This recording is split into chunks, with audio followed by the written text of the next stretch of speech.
guys, assalamualaikum. Ketemu lagi di channel aku. Oke guys, ngomong-ngomong, kalian pandemi ini ngapain aja guys di rumah? Yang pasti mungkin ada yang masih aktif kerja, ada yang WFH, atau mungkin ada yang masih nyari-nyari kerja, dan yang di rumah aja juga mungkin banyak kayak aku. Sama kita ya guys ya, pokoknya pandemi ini tuh bener-bener membawa perubahan yang besar banget untuk kita semuanya yang pasti ya, mulai dari sosial, gaya hidup, pola hidup, dan yang pasti kita sekarang lebih safety ya guys untuk kesehatan. Dan apalagi yang berubah ya, yang paling penting nih ekonomi, ya nggak sih? Kalian ngerasa nggak sih? Ya semuanya pasti ngerasa ya guys. Mungkin ya pelajaran juga buat kita mungkin untuk lebih bersyukur ya. Dan yang jelas kita udah diberi kesehatan, itu udah syukur alhamdulillah, ya nggak sih? Oke, jadi guys, aku di sini mau sedikit bercerita sama kalian soal pengalaman aku. Jadi soal pengalaman, soal hobi juga gitu. Jadi aku tuh gini ya, kebetulan bapak aku itu kan penjahit ya guys, dia penjahit. Jadi dulu kalau aku show gitu, biasanya tuh yang bikin baju tuh bapak gitu. Jadi ya ada yang beli, tapi kebanyakan itu dibikinin sama bapak gitu. Jadi berawal dari situ, jadi tuh kayak mungkin ada teman-teman yang satu dua teman singer yang ngelihat baju aku, ada yang suka gitu. Jadi tanya pesen di mana gitu, aku bilang ini aku bikin sendiri, bapak aku yang jahit, aku yang desain gitu. Jadi waktu itu mau dong gitu dibikin kayak gitu. Habis itu jadi kayak ada lagi dan alhamdulillah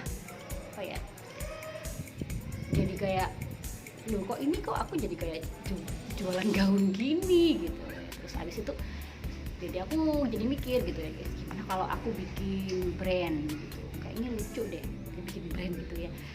Ternyata ada hobi gitu di sini, ngedesain gitu. Jadi aku yang ngedesain, bapak yang ngejahit. Kebetulan aku juga pengen sih guys belajar jahit, tapi waktunya itu loh belum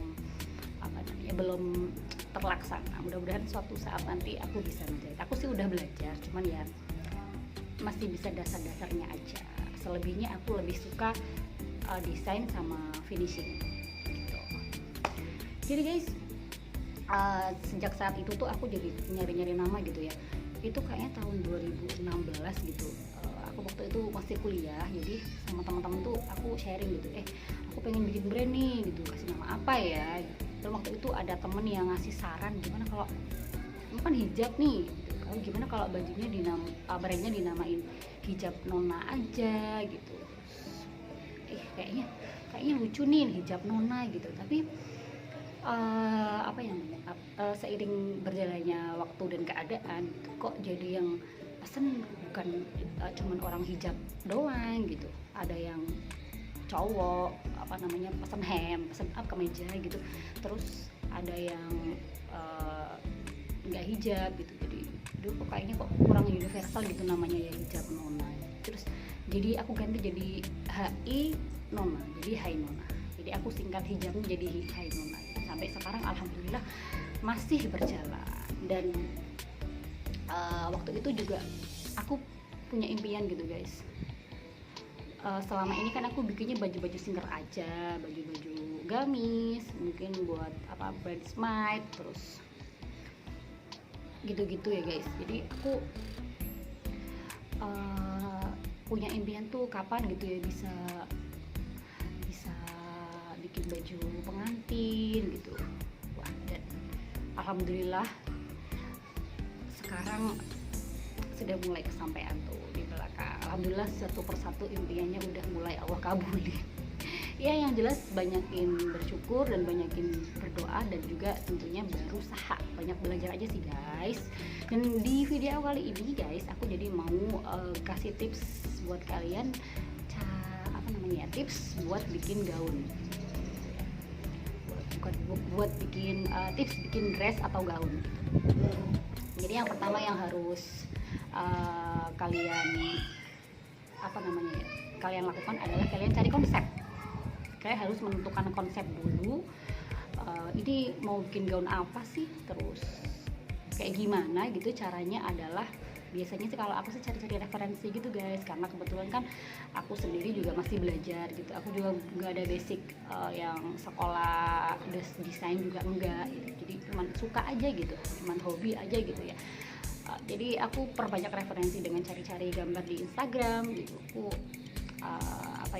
ngelihat gitu itu gimana tuh detailnya, terus ini motifnya gimana, terus kayak ini pola payatannya tuh gimana, detailnya, terus pokoknya aku mempelajari itu semua dari Instagram. Terus kemudian modelnya kayak gini nih, jadi kalau buat orang yang agak gemuk tuh harus gini, kalau buat yang orang yang mungkin badannya slim tuh harus gini biar kelihatan bervolume gitu. Jadi aku banyak belajar dari referensi di IG gitu ya. Kemudian kita banyak mengkaji gitu. Jadi dari situ kita bakal nemuin konsep ya. Kalau konsep udah, kita tentuin kain tuh, pilih kain gitu ya. Yang jelas budget dong. Kalau misal ada temen yang hey bikinin aku yang budget segini dong, punya budget segini nih, bikinin nih gitu kan. Yang mana iya kita masa iya kita aduh murah banget kan, nggak gitu juga ya. Kita juga kalau sama temen juga ya enak aja gitu, ngomongnya enak-enakan aja gitu ya, biar sama-sama enak gitu. Terus dari kain kita pilih jenis kain, biasanya jenis kainnya apa gitu. Model kayak gini tuh enaknya dikasih kain yang gimana ya gitu, biar biar bagus gitu. Terus yang jelas jenis kain itu mempengaruhi banget sama yang namanya kenyamanan.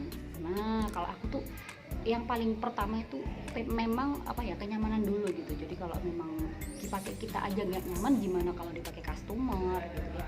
Jadi memang benar-benar jenis kain tuh penting banget untuk kenyamanan kita ya. Terus kemudian motif gitu, motif itu juga penting karena itu motif juga mempengaruhi si pemakai. Ketika kita memilih motif yang ketika kita mungkin berbadan besar gitu, agak agak berbadan berisi atau gendut, mohon maaf, itu kita pakai motif yang full, apalagi full yang di bagian dada gini, itu kan akan menambah semakin kita kelihatan tambah gendut gitu. Oke ya, jadi itu tadi hal-hal yang sangat penting banget buat kalian bikin gaun, terutama buat pemula kayak aku ya. Kemudian eksekusi gaunnya meliputi kayak cutting, jahit, dan juga finishing ya. Jadi untuk cutting juga sangat pengaruh banget sih sama kenyamanan kita saat pakai. Jadi kalau cuttingan yang salah dengan serat baju yang salah itu juga bikin kita nggak nyaman gitu guys ya saat memakai baju. Kemudian proses jahit juga sangat penting banget untuk kerapiannya, itu kerapiannya gitu. Jadi buat sebisa mungkin kita juga telaten gitu ya guys dalam ngejahit. Kemudian untuk proses finishing, nah ini dia yang aku banget gitu. Jadi buat finishing kalau aku sih kalau finishing tuh lebih banyak ngelihat referensi gitu. Jadi aku pertama tuh aku mau bikin baju yang kayak gini nih, yang payatannya kayak begini nih. Nah langsung deh aku catat tuh yang mungkin payat-payat yang aku harus beli, terus kainnya aku harus beli itu yang yang mungkin disesuaikan dengan harganya juga itu. Jadi payatnya, terus kemudian bahan-bahan yang kita perlukan gitu. Jadi itu akan mengindahkan proses finishing, mempermudah proses finishing. Dan proses finishing kayak payat itu juga aku juga sebenarnya tuh baru banget loh guys kalau bikin baju pengantin tuh baru kali ini gitu. 3 kali ini berarti bikin baju pengantin. Dan kalau kalian mau lihat detailnya kira-kira kayak gini. Ini salah satu desain aku. Ini salah satu desain aku guys. Oke.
guys, itu dia tadi beberapa tips yang mungkin bermanfaat buat kalian, terutama buat kalian yang para desainer baru, desainer pemula atau desainer muda yang belum ada basic sekolah desain. Oke guys, mudah-mudahan tips ini bermanfaat untuk kalian semuanya. Jangan lupa like dan juga subscribe ya. Sampai jumpa di video-video aku selanjutnya. Dah, assalamualaikum.